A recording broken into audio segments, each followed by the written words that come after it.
सालों से जो है वो राजनीतिक और सामाजिक क्षेत्र से जुड़ी हुई है और ग्राम स्तर से भी जुड़ी हुई है। जो अजीत दादा पवार साहब का जो गांव है, मूल गांव जो है वो काटेवाड़ी, वो काटेवाड़ी को पूरे देश का सबसे अच्छा गांव करके उसको पुरस्कार भी मिला था और उसका नेतृत्व उस वक्त सुनेत्रा वहिनी के नेतृत्व में वो सब काम वहां पे हुआ था।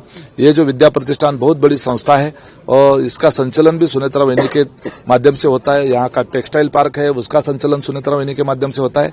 हालांकि अजीत दादा पूरे राज्य का कारभार जब संभालते थे तब पूरी बारामती और यहाँ का जो एडमिनिस्ट्रेशन है और यहाँ का जो कार्यकर्ताओं का जो संगठन है उसको संभालने का और प्रचार का नियोजन करने का काम भी सुनेत्रा वहिनी के माध्यम से ही होता था।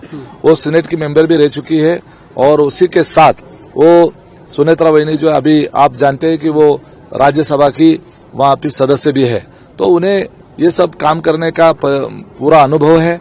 और जो जिस परिवार से सुनेत्रा वहिनी आई है, पदम सिंह पाटिल जी का परिवार धाराशिव से है, महाराष्ट्र से, वो परिवार भी बड़े राजनीतिक घर से वो आई हुई है। तो उनको बहुत छोटे मतलब बहुत कम उम्र से उनको राजनीतिक और सामाजिक काम का जो है ना उन्होंने देखा है। उनके ब्लड में ही उस तरह का वो जो है वो एक्सपीरियंस है और मुझे नहीं लगता कि उनको कोई आपत्ति आएगी ये सब चीजें संभालने में। पार्टी उनके नेतृत्व में काम करने के लिए तैयार है? आपका जो हर पद हर नेता जो है या कार्यकर्ता है, आप लोग तैयार है? बिल्कुल तैयार है, बिल्कुल तैयार है। और पार्टी का हर जैसे मैंने अभी कहा था कि राजीव गांधी जी के गुजर जाने के बाद सोनिया गांधी जी को कांग्रेस पार्टी की जिम्मेदारी दी गई और सोनिया गांधी जी तो वो विदेश मूल की थी, हमारे देश से तो थी नहीं, फिर भी देश ने उनको स्वीकारा और उन्होंने भी अच्छी तरह से उनकी पार्टी को संभाला। बाद में उन्होंने पार्टी को सत्ता में भी लाया। उनको तो उस तरह का किसी तरह का एक्सपीरियंस भी नहीं था।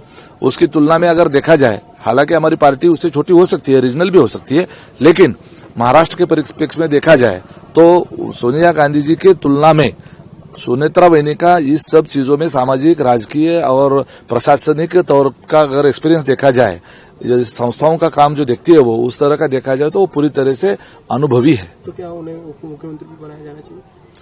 क्योंकि नरहरि झिरवल जो हाँ बिल्कुल बनाना चाहिए, क्योंकि उप मुख्यमंत्री जो है वो राष्ट्रवादी के खेमे का वो जो है पद है। अभी अजीत दादा नहीं है तो हमारी तरफ से, पार्टी की तरफ से उनका नाम जो है कार्यकर्ताओं के मन में है कि वो लीगेसी के तौर पे उनके पास वो आना चाहिए। और ऐसे ही नहीं है कि सिर्फ पवार फैमिली के एज अ मेंबर करके नहीं है, वो उनको एक्सपीरियंस भी है और कार्यकर्ताओं का मन भी है कि उनके फैमिली में ये सुनेत्रा वहिनी के पास जाए।